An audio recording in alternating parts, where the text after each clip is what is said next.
Greetings, fellow DC superfans. Tiki here. And BlueDragonFive. After getting educated in all things DCAU Batman, I've decided it's time to embark on a journey to the Arctic to learn about Superman the Animated Series. Aiding me along the way is Blue Dragon 5.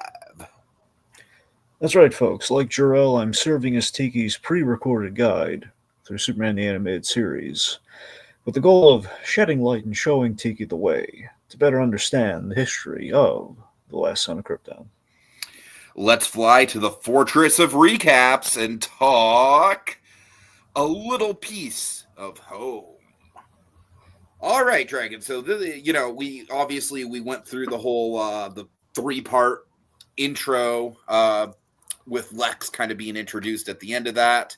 Then we got a little kind of like side story with some fun, kind of like more cartoony villains. Now we're back to the Lex stuff, and I think this is a really good baseline for the Lex stuff. And it's also, I'm kind of enjoying the fact that loosely there is a little bit of continuity here. Like this is obviously like a big piece of the puzzle as far as like the Lex Luthor Superman conflict with the kryptonite stuff. So I don't necessarily know if I enjoyed this episode quite as much as the last one, because the last one just really did it for me as far as like just, a really solid kind of pseudo silly Silver Age, really solid pseudo silly Silver Age tongue twister story. But this is still really good. Obviously we got Clancy Brown in high form here. Not a ton to complain about. I will say that my initial praise of the whole thing where Superman is like not trying to talk to Lois directly in the first episodes, that's a little out the window in this episode. I feel like I kind of just have to accept the fact that he's going to be talking to Lois face to face, and but he's still not sticking around for long. He's not sticking around for long. Yeah. But like he's still aware. He can't spend a lot of time around Lois, or she'll figure it out. But that's like really my only nitpick with this episode. Otherwise, I thought it was just damn solid. And hey, look, another Brad Garrett appearance! Yay! Mm-hmm. Yep. And there's multiple characters. Yeah. Yeah, so honestly, this one's one of my all-time favorites from Superman the Animated Series. So nice. I've always loved this one. So a little bit of context for it. So not a whole lot. So director on this was Kazuhide Tominaga. Now, same director as Fun and Games. Again, kind of a very seasoned anime director. Worked on a lot of stuff, some Ghibli stuff as well. Which he's kind of had some hands in. So he, so you'll notice again, we're really building a brand and kind of the recurring talent. There's a lot of they really kind of took a note from what they did in Batman the Animated Series with going with the Japanese animation studios, Japanese and Korean, just the overseas animation studios, and kind of pulling the talent from there, and really Superman's really what the testing ground was after, I guess, the initial testing with Batman. Batman was like, we need some way to get this done, and that's how they kind of were introduced to him. And Superman's like, when we're trying to refine, and that's how we get the stuff like, Batman Beyond ultimately, where we have like a house studio and everything. Right. So, the writer on this was Hilary J. Bader. Now, we've mentioned her before, but this was actually her big break. This was her debut. She did this episode. She did Cold Comfort from the New Batman Adventures. The Mr. Freeze when we turned Mr. Freeze's head into like the spider body. That was her. that was awesome. That was. And then the big payoff to that, Meltdown. She did one of the best episodes of Batman Beyond with Meltdown. Nice. So Okay, so studio work. I definitely remember her name. She was definitely a pretty big heavy hitter when we were going through that stuff. Yeah. Now the studio that worked on this, TMS, as in like one of the top, like the studio of all the studios they could use. I'm talking like to give you a little brief listing of the greats, because TMS, they didn't do like a ton of episodes in the DC, but they did like a great handful of episodes and some of the best. So they got their start with Two-Face Part 1, which is great. Again, of the Two-Face, I love the Two-Face two-part. Part 1 was the artful one. It ends with the big, Harvey, moment. Feet of Clay Part 2, which is the reason we're getting a Clayface movie next year, let's be honest.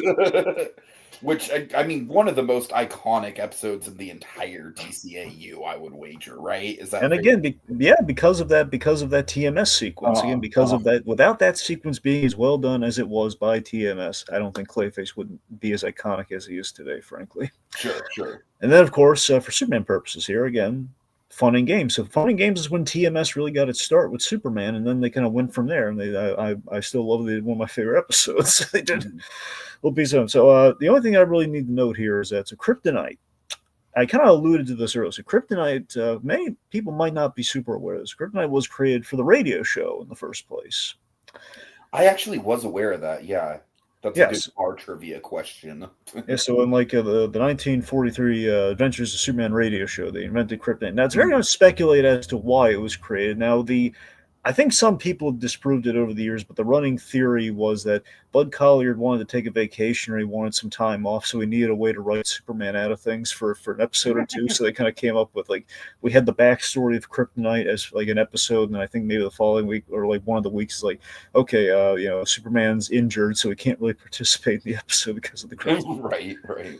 So that was kind of, but again, they may or may not exactly line up, but you get the idea. Kryptonite was very much created as a plot device, no matter any way you slice, because again, it's like one of those things where obviously like one of the big things with Superman just in general has always been like he's too powerful, it's boring, which I've always thought was kind of bullshit because it's like, and with the Kryptonite just in itself, like we've found ways around that, but yeah, you got to get to that point, and I'm sure that didn't come just fresh out of the box with the comics, so yeah. Yeah, because remember, you also have Fleischer Superman, which to memory serves, Fleischer Superman never ever used Kryptonite. They had to find clever ways around that too. So it's like Kryptonite again was like the answer to the writer's problem. Like, oh god, how do we give Superman like something that's going to make him sweat a little bit? So Kryptonite was like, okay, we're going to literally we're going to name this rock something menacing, and we're just going to be Superman's afraid of a rock. Okay, the rock, it's staring at me menacingly. Yep. So so again, we have Kryptonite early into Superman animated series here, because technically, if you didn't do that Toyman episode, it would have been your first episode post the pilot. Right. Obviously we kind of spaced out a little bit because it would have been just like we're really going. Again, they had to play towards syndication with the DCAU versus where we're at now, like My Adventures of Superman, where they have the advent of like, okay, streaming, where we can kind of have like a running, a serialized narrative. We can kind of build on a story that we're telling. DCAU didn't quite have that luxury back in the 90s. So that said, that's kind of why we're kind of spacing it out a little bit. So plus, it won't get stale. Still though, just 4 episodes in, it still feels like this is a lot more serialized than Batman the animated series was. Right. So so it's introduced this early on to create conflict, but interestingly, now mind you are going to see Kryptonite a few times in the show, especially with one character who we'll get to. But they don't lean heavy into it. It's not the only thing that can trip Superman up. They come up with clever ways around it. So they were very cognizant. Okay, look, in the lore of Superman, we have to introduce Kryptonite. Let's not drag our feet with it, but also let's not just use Kryptonite every which way possible, so people get more than sick of it.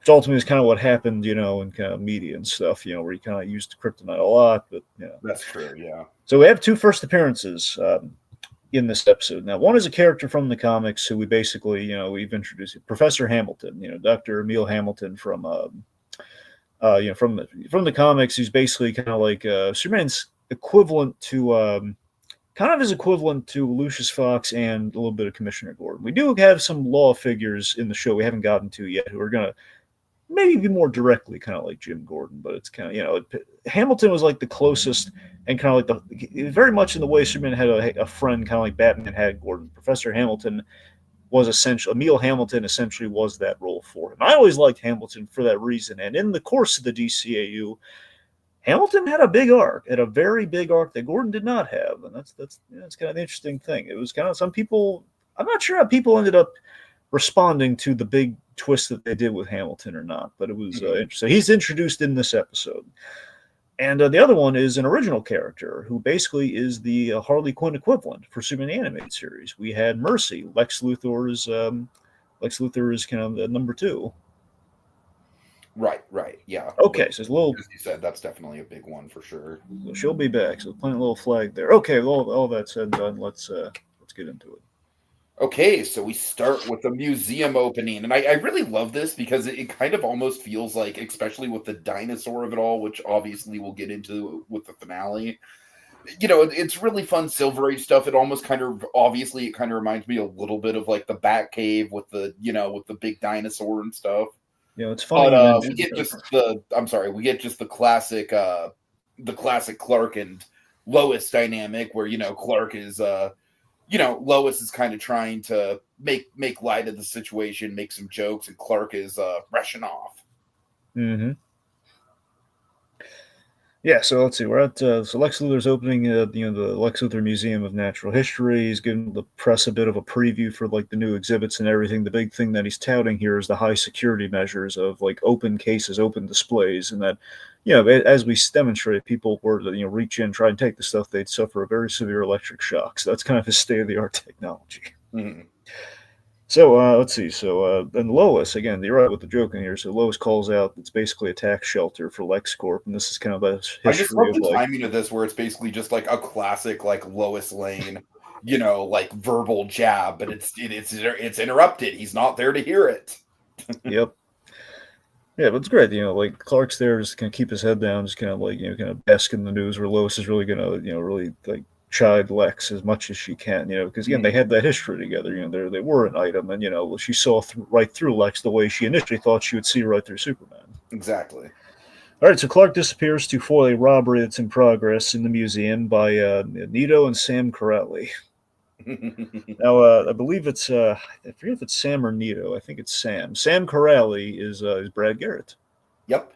They're very much a comedy duo. It's very They funny to really see. are. Yeah.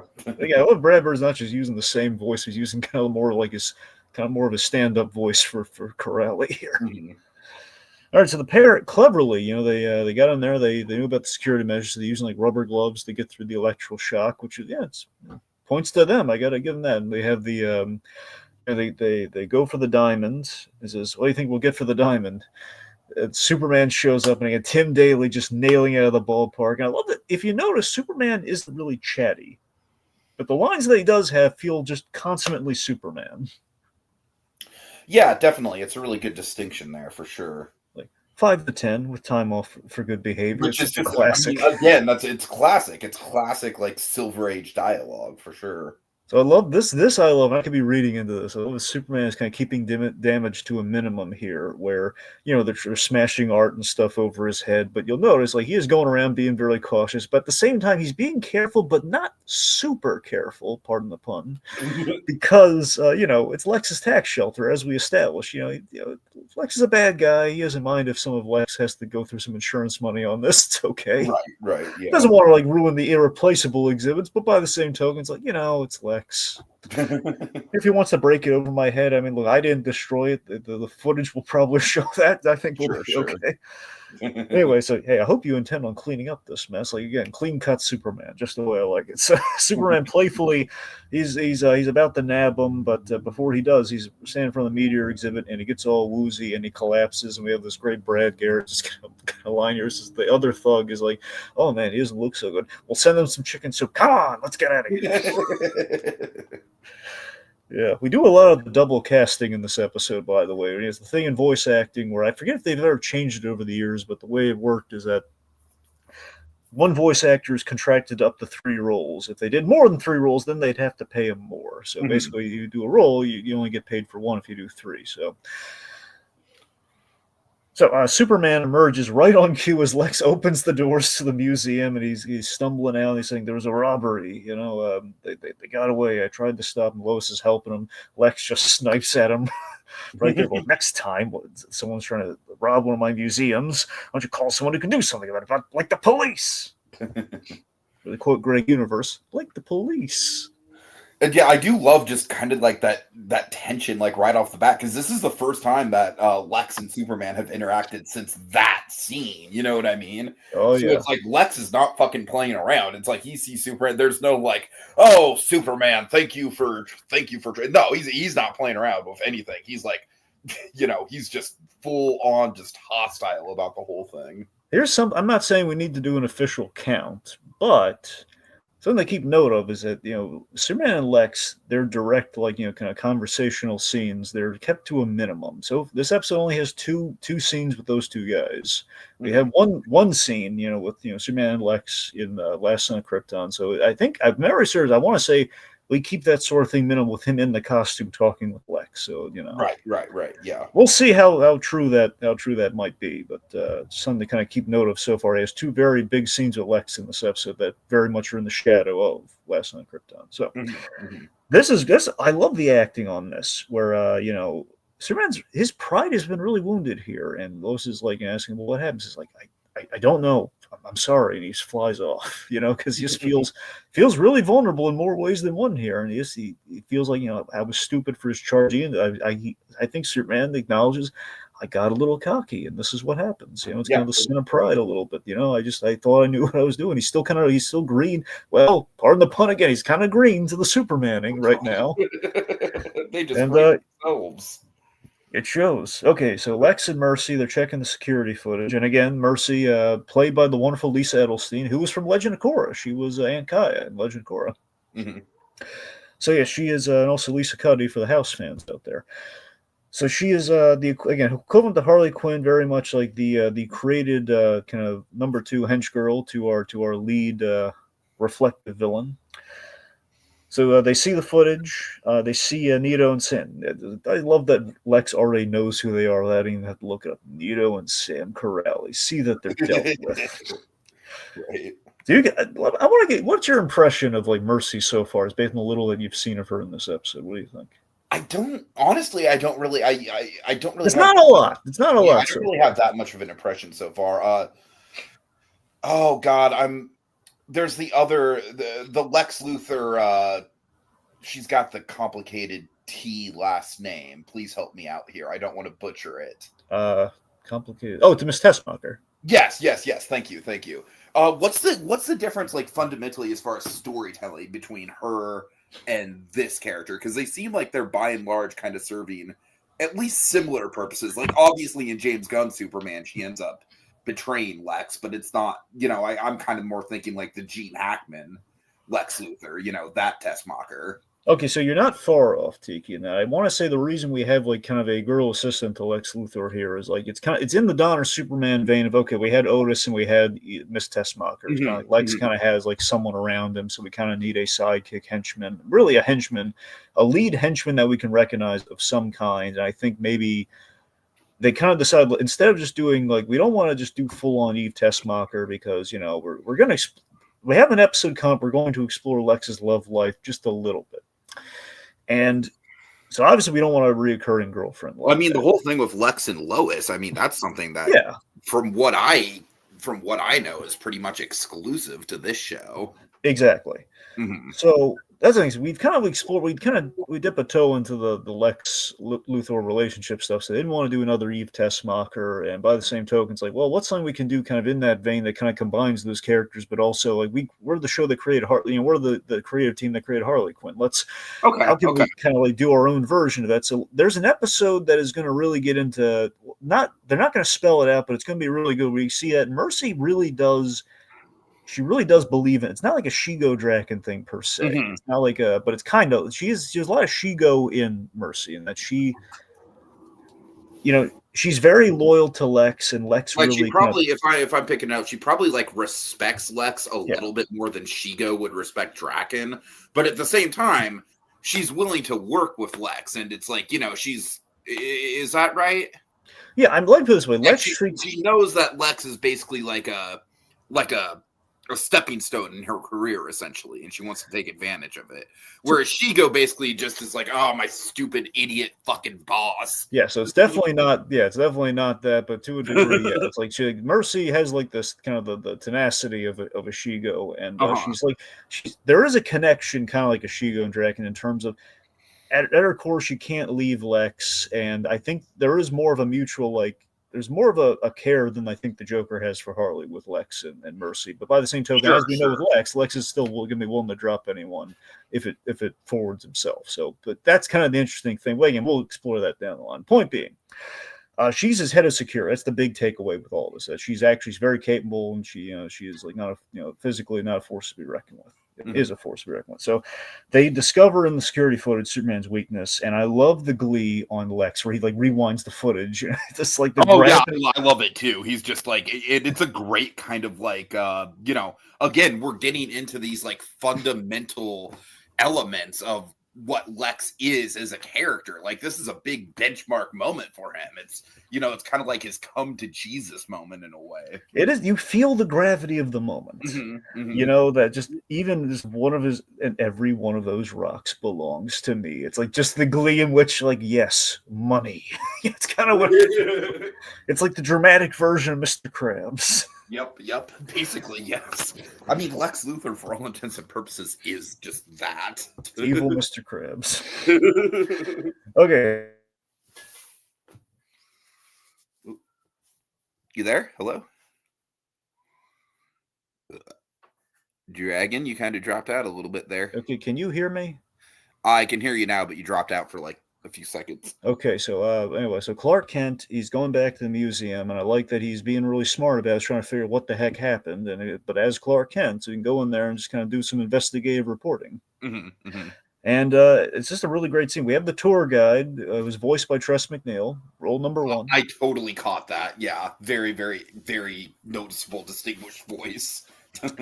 So she's she's given this tour, and we set up the whole lead Babylonian exhibit where all the cutlery and everything, all the cups and everything are made of lead, which basically led to their demise because they got lead poisoning, which is it's a setup and also some foreshadows for some stuff. And I want to say, thematically with our story here, parallels to the danger of a new element. Like they didn't know about lead back then; they didn't know the dangers of lead. Sure. So I think it's kind of like the dangers of kryptonite, which is now added to the kind of like art imitating life in a way. Yeah, pretty much. But of course, if you crawl into a lead refrigerator during an atomic blast, you'll be fucking fine. Oh yeah, just as long as you don't lick it. Oh, man. Anyway, so I love the friendly guard. The friendly guard, like Clark is just like reaching out. Is like we have that random boy. He says, "What, you expecting it to dance for you or something?" That is also Tress MacNeille. So we have this friendly guard just kind of comes up to Clark Kent, very approachable, and just says, "Oh yeah, I really like the stuff they had there before. They went and changed everything this morning." So I love that Superman can sense a bad omen here. Oh no, Lex is kind of on to something here. This is right, yeah. So Lex's team of scientists confirm that's a new element. It's this meteor that has an alien origin of some kind.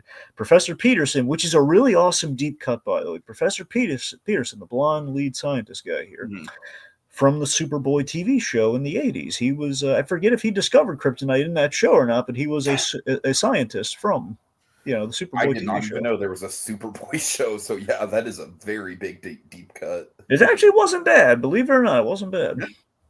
I'm sure it's better than the 80s Spider-Man TV show. Okay. All right. Also, I want to just point out, we got Kogias in the comments here. Let's see. He's saying, I felt surprised that the recent Superman had Eve and Otis and not Mercy, but Eve's really good in the film, so I'm not complaining.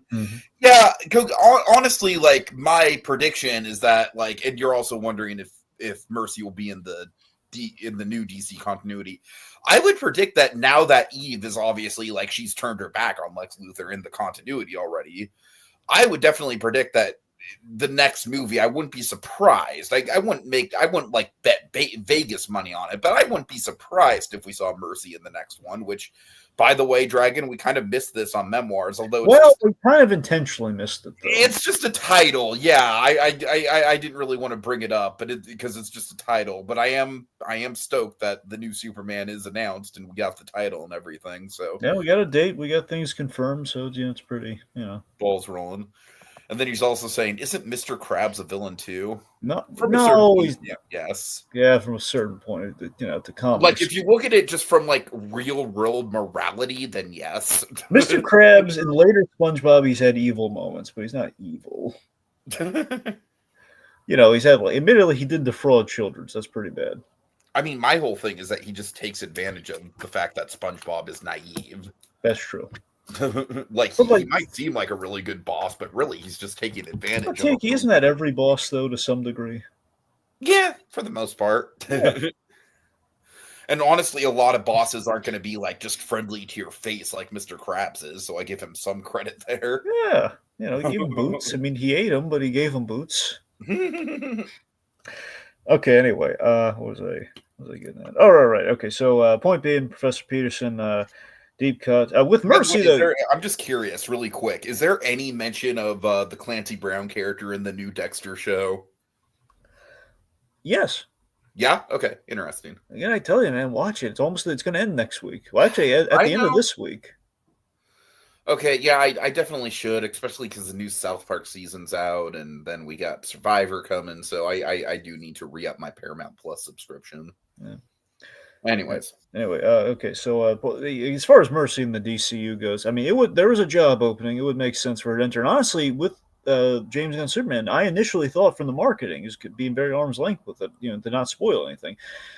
The engineer, I didn't recognize as a character from the Authority. Initially, I thought that there was a chance that could have been Mercy, as him having both Mercy and Eve test markers. And some continuities, like Young Justice, for example, Young Justice had like a Mercy that had like arms they could turn into guns. So it's this one does not do that, mind you. But, what about a character with arms that could turn into little James guns? I'm sorry. It's fucking ridiculous visual. All right. Like the little cartoon James Gunn from the Creature Commandos opening just on either side. All right. And James Gunn's mouth opens up and it shoots Sean Gunn. Oh, God. You know what you call that? That's a Gatling gun with two ends. Oh, man. Anyway. Okay, where was I? All right. Okay. So, let's see. Professor Peterson, he has, we spell out, the kryptonite can hurt Superman. We've confirmed that it's the alien origin. Everything seems legit. Luthor has plans for this. Peterson says, well, think about what we could do with a new element and energy source it could benefit mankind. This is very much in line with like the Nicholas Hoult Lex Luthor, where he's like, fuck using it for any. I mean, obviously he doesn't actually drop the F-bomb, but it's like, no, I'm not going to use it for any actual like stuff that would be good for the world. I'm using it to kill Superman. Yep, Lex sees it as a tool to control and humiliate Superman purely. That's the main, first and foremost, that's what he wants. If Superman dies, then we'll explore other options. But, it's like a very secondary right, yeah. thing. And then when Peterson then brings it up, he says, you work for me, Peterson. There should be an opinion in your head that I haven't put there. That's a really great Lex line right there. That's what I'm talking about, right? Isn't the Lex is so good in the DCAU. No one ever gives Lex that much credit. I mean, honestly, like I definitely like after James Gunn Superman, I was like, Nicholas Hoult, best Lex Luthor ever. Granted, I haven't seen all of Smallville. That might have some competition, but I don't know, man. Clancy Brown Lex Luthor might be the overall best one, especially because we get so much of him. I mean, to me, he's always been definitive Lex. Everything else is secondary. Okay, Nick Hoult can be as great as he wants. He is not. Again, Clancy Brown Lex. All right. So Lois, we set up Lois with the wastebasket, with the waste basketball gag. Or she's setting up how she's gonna pull off the major save in Act 3. I really love this setup. It's very, very efficient storytelling to have that little setup and payoff. We establish she's got an inside source at LexCorp, who we will later reveal as Professor Peterson, and that's how she gets her sample of kryptonite to give to Professor Hamilton. So she gets a sample of it in her possession. Meanwhile, Lex is up to no good. He's hiring Joey, who is voiced by the incomparable Tom F. Wilson, Biff himself from Back to the Future. Yup. I noticed that right away. I love this character, Dragon. This character is so fucking silly. My favorite bit with him will come a little bit later, like in the climax, but there's one thing that he does, this like kind of verbal tick that he does that had me fucking cracking up, but we'll get there. I love with Joey, we introduce my favorite, there's the reasons my favorite episode, okay? With Joey, we have Chris Carter, so Shirley Walker, she's always like kind of overseeing the music because she did the main theme and she's usually like the music go-to, but We I have was going like to the point people. out the music definitely is exceptional this episode for sure. It's almost like proto Giacchino with how jazzy it is. Exactly. Mhm, So mhm. Shirley Walker, basically her disciples, as you might call them, their disciples went on to do Justice League, and basically all the DC used to after Shirley Walker passed away. They're very much the sons and daughters of Walker. So uh, Chris Carter, he's a pro on Justice League, and this is very much him getting his start along with what he did on Batman the Animated Series. So he brings a very jazzy and jaunty kind of like theme to like you kind of our thief for hire here, Joey, and the Uh-huh. whole sequence that comes later. It's one of my favorite sequences in all of Superman the Animated Series happens soon, but we'll get there. Point being, Joey's very fit. He's very cocky. He's a professional thief that Lex probably hired in the past. He's trying to put the moves on Mercy to no avail. And basically, he doesn't do Metropolis anymore since Superman showed up. Again, a smart thief, kind of like somewhat cut from the Albuquerque verse, or at least the cocky thieves from the Well, you know Albuquerque what that verse. reminded me of actually? That reminded me of the whole thing with the Dark Knight where it's like we don't have our meetings at night anymore. We do our meetings in the daytime. Exactly, in the daytime in the backs of kitchens. Right, right. Exactly. So then I just love this. Is it's too much of a risk of getting caught, which then Lex says, "Oh, that's exactly what I want to happen." Uh-huh. So we're at the diner, and this is really cute. They pulled this from the origin of the Flash. So Oh yeah. Barry Allen, when he got his powers, he went to a diner and he slowed time down to kind of like he was running so fast he caught like a falling waitress and all like the falling food items and stuff. Oh, and they probably pulled that from the one bit that they have in the Zack Snyder Justice League, right? Well, I mean, essentially, it's kind of that's what they're pulling from there. Yeah, Uh-huh. Uh-huh. the Flash origin. So yeah, it's kind of how it Which works. is one Yeah, of the few like genuinely good bits of the Flash that we get. yeah. Well, Sorry, Cody Moss. I know you really like that movie. all right, so he saves the falling waitress, who you guessed it, rule number 3, Tress McNeil. It's Yep, her yep. again. I got to tell you, it's such a charming Superman bit to me that Clark Kent saves like the falling waitress. It's very Grant Morrison Superman bit. He's going to saves her, and she's like, "Oh, well, what do you have?" And then Lois just swoops in, steals his lunch order, orders like this big meal to go, and it's just classic Lois and Clark. And then she shows him a little sliver of kryptonite. I love this, and this is honestly, one of the only times we ever really do the clumsy Superman bit, the Christopher Reeve esque. Clark Kent bit where she tosses him the kryptonite. It's just, hey, careful. Sorry, just clumsy. I guess the one time he really does that. Nice. Because you kind of have to. So, yeah, so I love the bit here where like Lois says, "Man, you don't really look so good." I love he's in agony during this scene. He's like patting himself off the napkins and everything. This kryptonite's killing him. Uh-huh. And Lois, she actually does kind of care. She's like, the gentleman will have the chicken soup and a large orange juice and a tea with honey and lemon. Very specific order. Yeah, she cares for him. She's like, you gotta take better care of yourself, Smallville. And even the waitress is concerned for him. Yeah, she's right. You don't look so hot. Mhm. Very nice. Okay, so so we have the big treasury plate heist. So I'm basically, sorry. The way you said treasury, it was kind of like how Fred from Scooby Doo says treasure, the big treasury heist. I just want to make note of that. okay, if that makes you makes it better. The big treasury heist. Okay, it's a big treasury plate heist. The idea they want a caper that's going to lure Superman to the chase and being very flight oriented, so they get him from point A to point B. Have Joey and the Tom F. Wilson character. He's a lot of fun as this cocky. It's basically Biff Tannen, but he's a little smarter. It's essentially what he's playing. Little smarter, a little. I mean, Biff Tannen is a genuine idiot. So That's what I'm saying. So going from complete idiot to okay, he's kind of dumb, but at least he can actually carry out a plan until right, yeah. Like I said, very Giacchino-esque. It's jazzy, it's jaunty, it's everything I want in a Superman It's Johnny chase. Williams, baby. Sure. A little bit. I mean, it's kind of it's one remove from John Williams, but pretty much. So it's an exciting caper versus the standard. But I like that. The music really added to the scene because it makes it into an exciting caper versus like the standard Superman just playing the usual theme as just chasing these guys, which don't get me wrong, there's nothing wrong with that, but we've seen that. This we haven't seen before. Yeah, for sure. We got jetpacks, we got flamethrowers, like guys are firing like bolas at him that he's like chucking back at him. I love he's like taking these guys out and then he's saving them. It's at least everything I want in Superman right now. Lex, we the audience are in the know what Lex's plan is, and we're dreading it as the music's underscoring. This is like Lex's best day. This is like life's incredible again for Lex right now. That's what the sequence kind of It's is. the best day ever. Yeah. I was going more Incredibles with that. He went more SpongeBob with that, but it's all relative. Anyway, so it's a very well constructed plan. I love how we have like Lex's spies everywhere. This is like checkpoint 1, and Lex just smiling, and he has the smug smile on Lex's face as he keeps passing the checkpoints. So they end up at Luthor Waterfront Towers. Now here's something we got to highlight, okay? Uh-huh.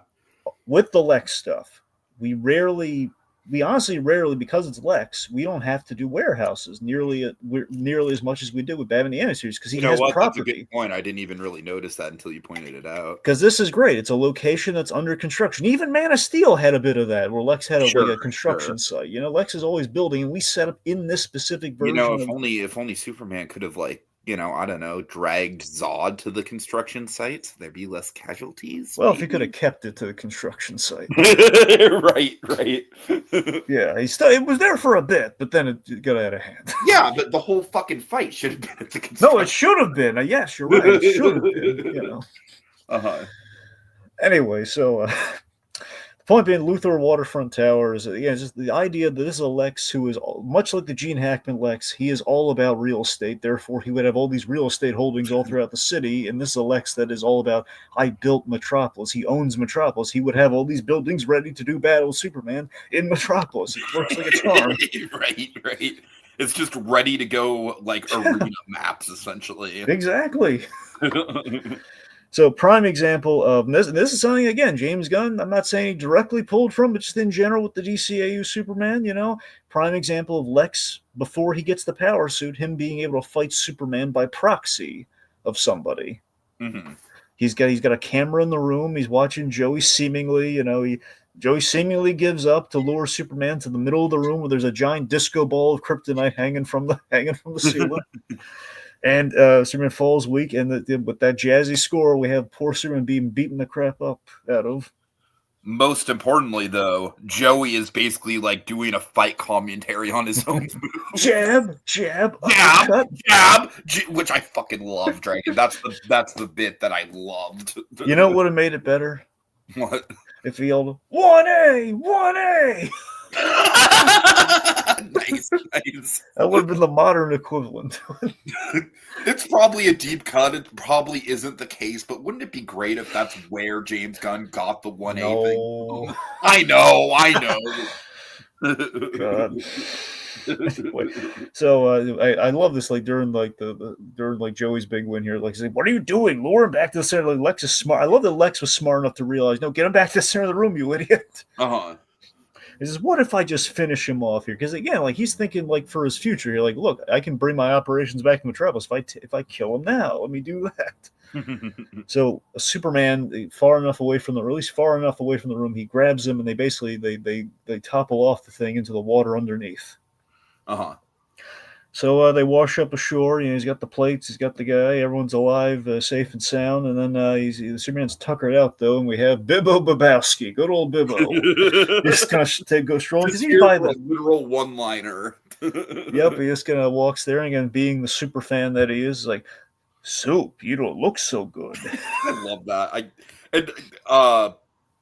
Concerned citizens, like, looking out for Superman. James Gunn obviously did it very well. It's done very well here. I love that Brad Garrett is kind of like the embodiment of that character. Oh, and that's who Bibbo is. Bibbo is like he's like Superman's number one fan. He's well, second to Mixie Spitalik, but we'll get there. Oh God!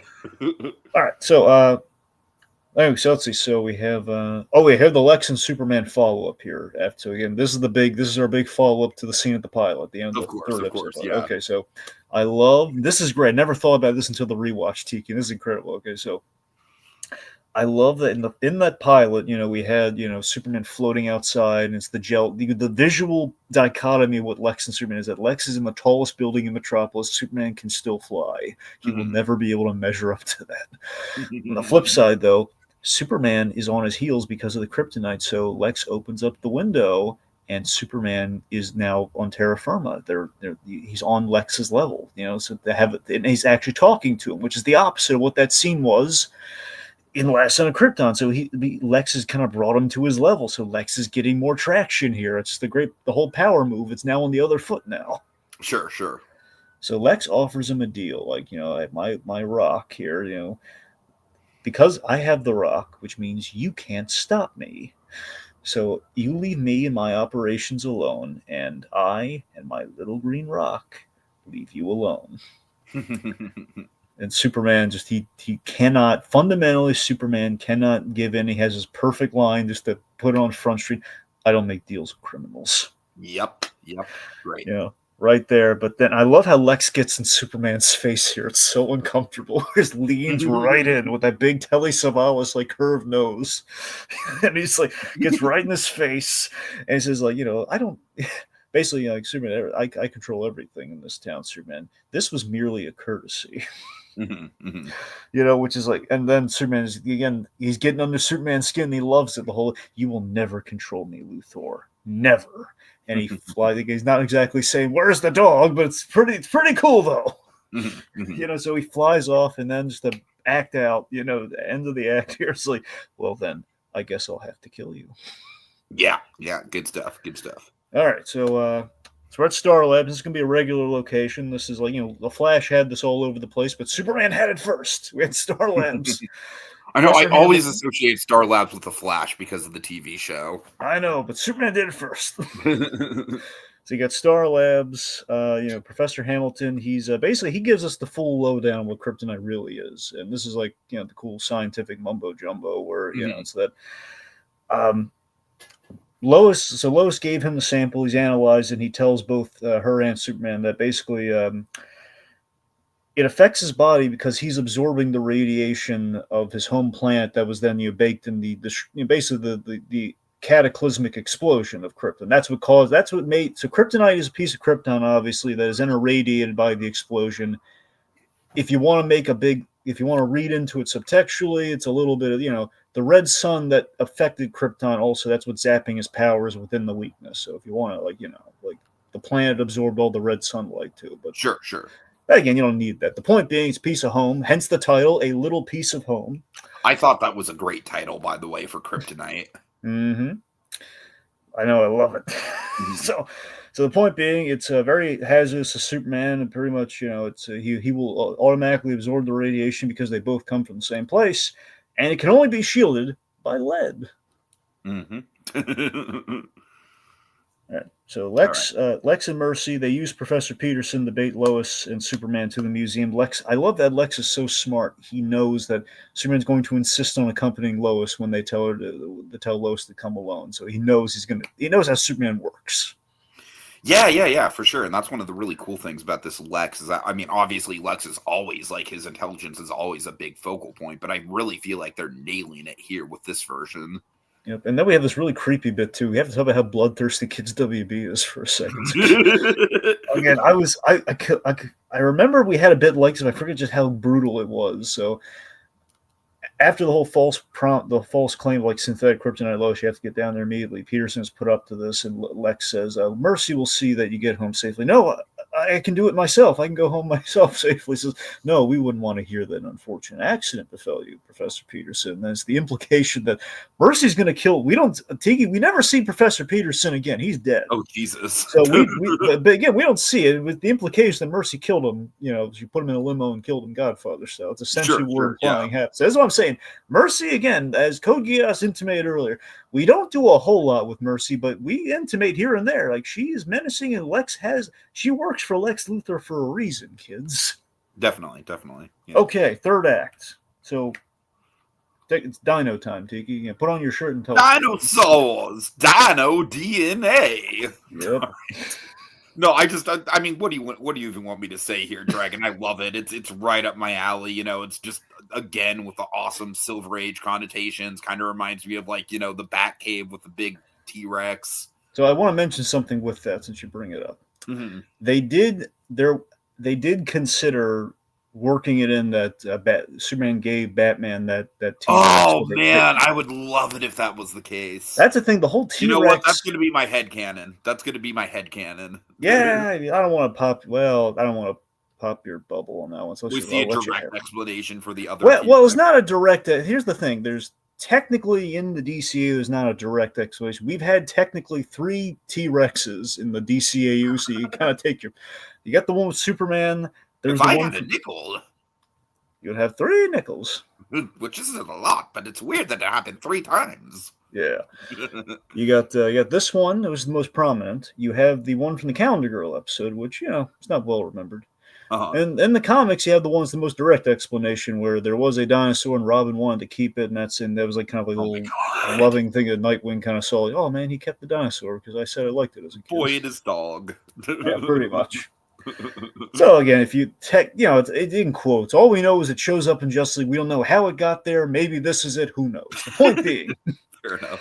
We have Lex has a giant robotic dinosaur that we set up at the exhibit. It's a high-tech museum. There is a high-tech, robotic dinosaur that he can basically. Lex is. I'm going to use it for the traveling, walking with dinosaurs show. Think about this. Lex must have really loved Jurassic Park, which came out 3 years before this. Right, and he basically, I'm going to buy that from Spielberg and I'm going to weaponize it. Oh, That's essentially what that is my headcanon. That is my headcanon. Well, remember, we are kind of, again, it's Warner Brothers, the or he commissioned Universal Studios to build him one. The Stan Winston studio. It's like, well, we bought. I'm not saying Stan. I'm saying like the Universal Studios theme park with, like I saw Jurassic Park the ride. Let's weaponize that. So I love that Lex has like a camera built into like the eye of the dinosaur, so he's literally controlling it from his office somewhere, and he's seeing all of this go on. So again, Superman, Lex fighting by proxy. It's like him fighting him via a giant dinosaur. I thought Tiki's gonna love this. Oh yeah, of course, it's right up my alley. So the dinosaur comes to life, much to Lois and Superman's shock, and then it drops kryptonite from its mouth, and like Superman is getting thrashed by the dinosaur. Now Tiki filed this scene away because it will pay off later. Tiki will remember this. Yeah.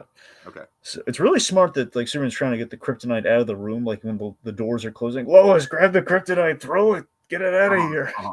No dice. But this is really cool. Lois is really involved in the action where we really forced the issue before in like BVS and stuff and other kind of things. Where it's really hard to get Lois to actually do useful things in the action. Yeah, no, but I think, like you said, I think they do a really solid job with this. Yeah.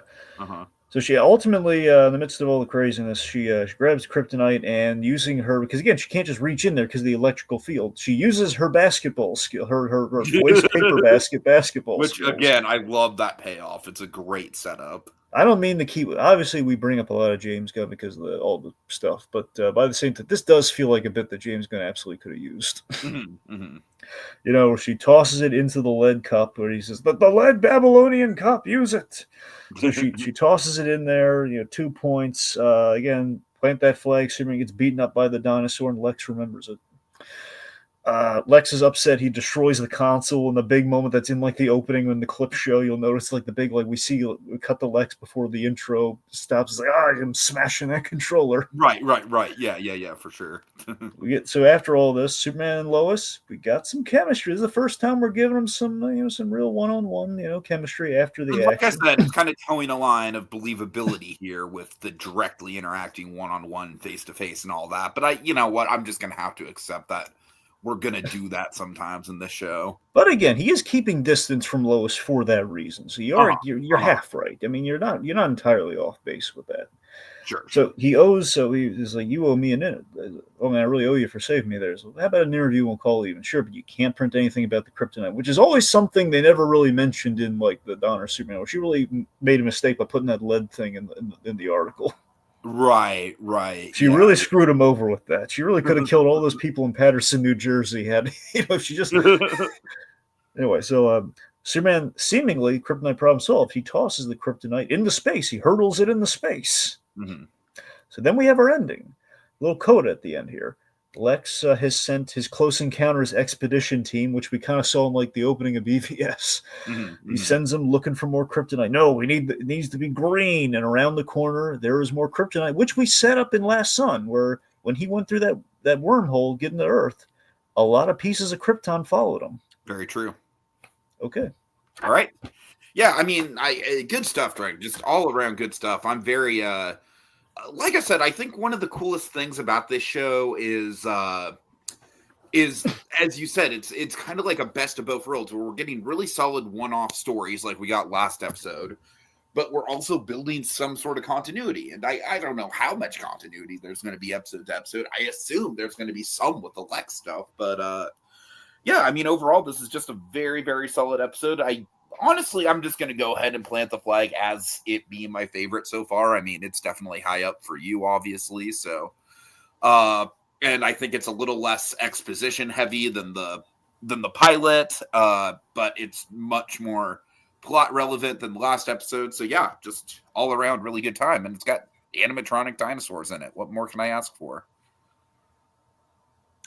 Yeah, again, one of my old-time favorites, and I don't know where it would rank ultimately, but it's definitely in the top 5 somewhere. I mean, I mean, look, it's a classic, necessary. It's a staple you need in whatever Superman show you're doing. It's like you gotta remember, Superman. We've done them so many times over the years. There's going to be an episode where you have to introduce the kryptonite. A lot of times it's kind of thrown in there. It's like obligatory, and sometimes it feels like a real story. And this feels like a real story to introduce it. It feels like a really satisfying, like, Superman adventure. It feels, like, I forget how it was on. I don't recall how the introduction of kryptonite really went on the radio show, but I can remember like some other times we've done it. And you know what? Sometimes just kind of thrown in there. Mm-hmm. But making it like a real event story, like it feels like we're building the mythology of Superman with an episode like this. It just feels like, yes, this is kind of what I want in when you're introducing somebody to the concept of Superman. Like, how do we get to kryptonite? This is like a perfect explanation of it all around the board. I loved it. Sure. Nice and simple, and it's still around at the end. Mm-hmm. All right. Kogi says, I want to hear Lex Luthor do an audio commentary on Jurassic Park. Well, we get to the scene where they're in the theater, the carousel theater, and I've got to say, if I was John Hammond, I would be very offended by them standing up in the middle of my attraction. I mean, can you not just wait and go around the ride and then go see the dinosaur eggs? Isn't that rude, Dragon? Yep. All right, that's about it. Take us out. Faster than a speeding bullet, more powerful than a locomotive, able to leap tall buildings in a single bound.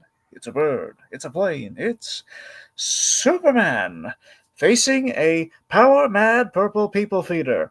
Superman wearing a spiffy new outfit. Superman in need of Jimmy Olsen's help. On the next visit to the Fortress of Recaps with Feeding Time. Jab! Jab, jab, jab! Jab! What?